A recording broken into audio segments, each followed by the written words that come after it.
Yes, people, what's going on? Welcome back to the channel. Hope you guys are all doing well. So this week I was on the overlap yet again. I absolutely love being a part of the show, the fan debate. Obviously, you get to have a little chit chat with Gary Neville, Jamie Carragher, or this time around, it has been Paul Scholes the last few weeks. G-Nev hasn't been turning up, and it's always great to chat with genuine football legends. And of course, the likes of Paul Scholes and Gary Neville, people that I grew up watching play for Manchester United, you know, winning all those trophies. Paul Scholes, one of the greatest players that I ever saw in a Manchester United shirt. And to be able to sit down and have debates, sometimes I have to pinch myself and say, what the hell is going on here? I'm having a little disagreement, or I'm having a little laugh with Gary Neville or Paul Scholes. It's crazy. And Jamie Carragher, although he is a Scouser, although he is an ex-Liverpool player, he is a top lad as well. I've got to say, he's absolute class,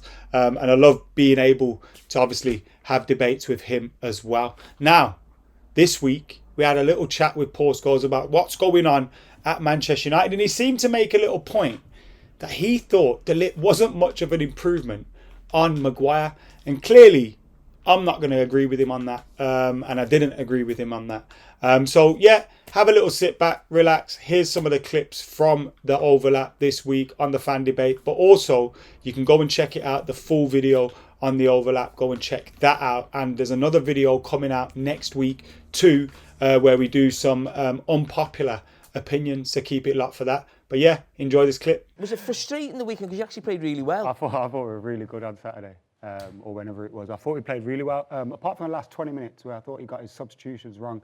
Whether they were because of fitness issues at the start of the season, people can't finish 90 minutes. But I thought Joshua Zirkzee, despite the fact he's missed a fair few big chances since he's come to United, I think his all-round play, his link-up play and bringing others in with him has been really good. I think he played a really good pass to Bruno, which was a simple one, but it's something that Rasmus Højlund doesn't really do when he plays up front, bringing others in.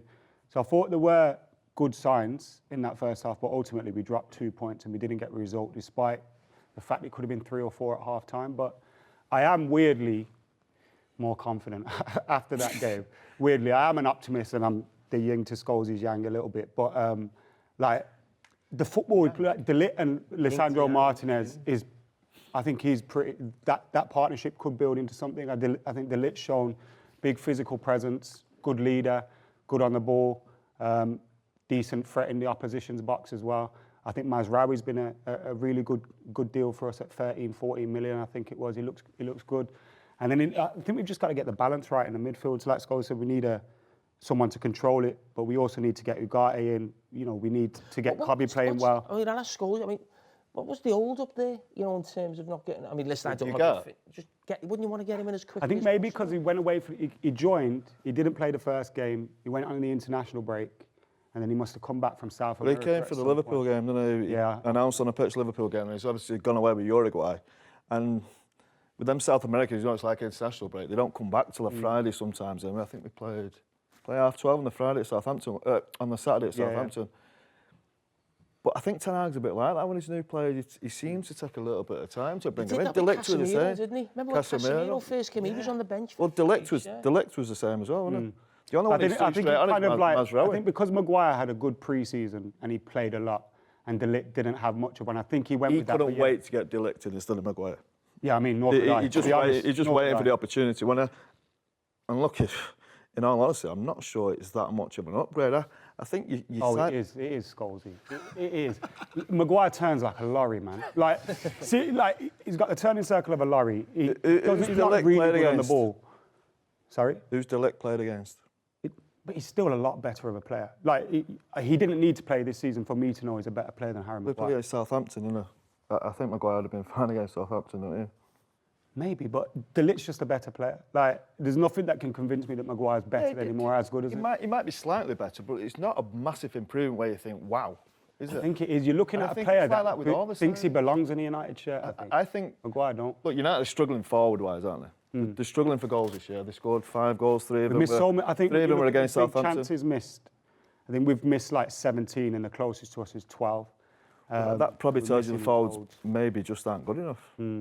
Leaving Rashford out on Saturday was... it was a strange one, wasn't it? Yeah, he's been up to something, hasn't he? You think? Oh, come on, he's celebrated his good. He's not good scored week. for such a long time, and all of a sudden he comes and scores 3 goals in 2 games, and he's not playing. He said it was rotation. Come on, do me a favour. Garnacho deserved to start though. Like over Rashford. I know maybe you could have started both of them, but I think Garnacho did deserve a start. He's showing. Do you know what? I think Garnacho is all right. I think he is a threat, but he's not that end article, is he? And I don't think we've got that finished article in any of the forward areas. Any of them. Apart from Marcus, who's had a tough time. We've obviously got Bruno. Bruno will score your goals, don't get me wrong. I just don't think they've got the centre forwards. I think Diallo, again, is a little bit like Garnacho. He's a little bit behind Garnacho, I'd say. But he's got potential.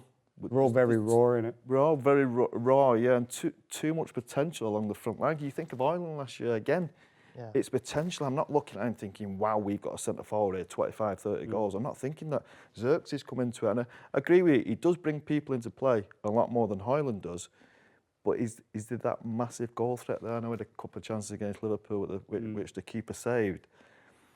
And I just think then as a midfield player, can we be a bit overcritical on our midfield players when you think what's ahead of you, do you know what I mean? If I was in the Liverpool team in midfield, I'd be thinking, wow, I've got proper forwards here who are going to win us games of football. If I'm in the midfield for Man United, I'm looking for, not quite sure, possibly Bruni, possibly Marcus if he's got his confidence. The rest of them, I'm just not quite sure about.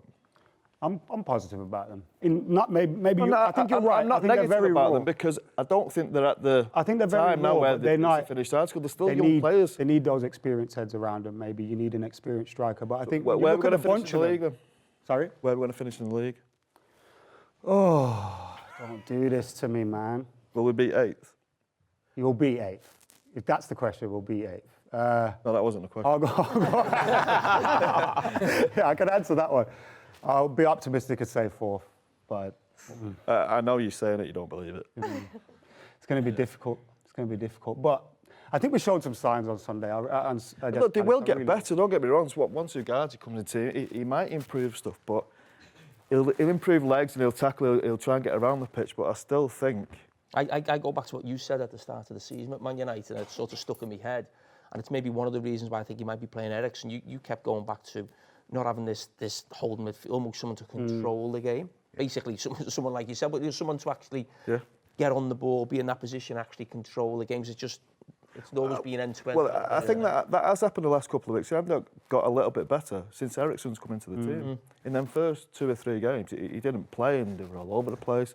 I think Eriksen does bring still that little bit of control. Can't play every week, can he? Just probably can't play a full 90 minutes and can't play every week. So still, within that, there's a problem there.